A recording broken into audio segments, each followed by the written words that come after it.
ಬಾರಿ ನಿಗಮ ಮಂಡಳಿಗೆ ಭೇಟಿಯಾಗಿದ್ದೀವಿ. ಸಾಕಷ್ಟು ಬಾರಿ ರಸ್ತೆಗೆ ಹೋರಾಟ ಮಾಡಿದ್ದಾರೆ. ಸಾಕಷ್ಟು ಬಾರಿ ಅರ್ಜಿಯನ್ನು ಮನೆಯನ್ನು ನಿಗಮ ಮಂಡಳಿಗೆ ಹೋಗಿದ್ದಾರೆ. ಇವತ್ತು ಇನ್ನೊಂದು ಕೆಲಸ ಆಗಿಲ್ಲ. ಅದಕ್ಕೆ ಹೋರಾಟ ನಿಮ್ಮನ್ನು ಈಗಾಗಲೇ ಈ ಹೋರಾಟ ಅಂತಿಮ ತಾರೀಖಿಗಟ್ಟು ಹೋಗಬೇಕು.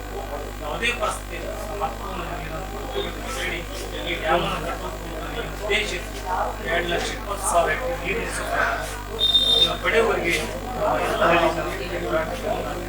ಹಳ್ಳಿ ಕೇವಲ ಎಷ್ಟೇ ಹಳ್ಳಿಗಳು ಅಷ್ಟೇ ಅಲ್ಲ, ಈ ತಾಲೂಕಿನ ಎಲ್ಲ ರೈತಾಪಿ ಹೋರಾಟವನ್ನು ಹಾಕಿ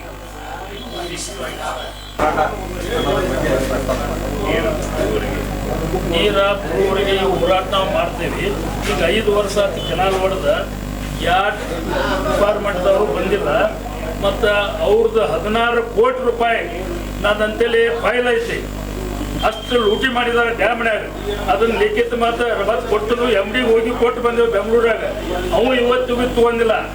ಇವತ್ತು 16 ಕೋಟಿ ರೂಪಾಯಿ ಹಾಳು ಮಾಡಿ ಈ ನಮ್ಮ ರೈತರಿಗಾಗಿ ನೀರು ಬಿಡುವಲ್ರ, ತಮ್ಮ ಲಾಭ ಎಲ್ಲ ಮಾಡ್ಕೋತಾರ. ಈ ವರ್ಷನ 8 ಚೌಕಲ್ ಮಾಡಿದಾರ. ಇದಕ್ಕೆ ರೊಕ್ಕಿಲ್ಲ, ಅದಕ್ಕೆ ಅದಾವ.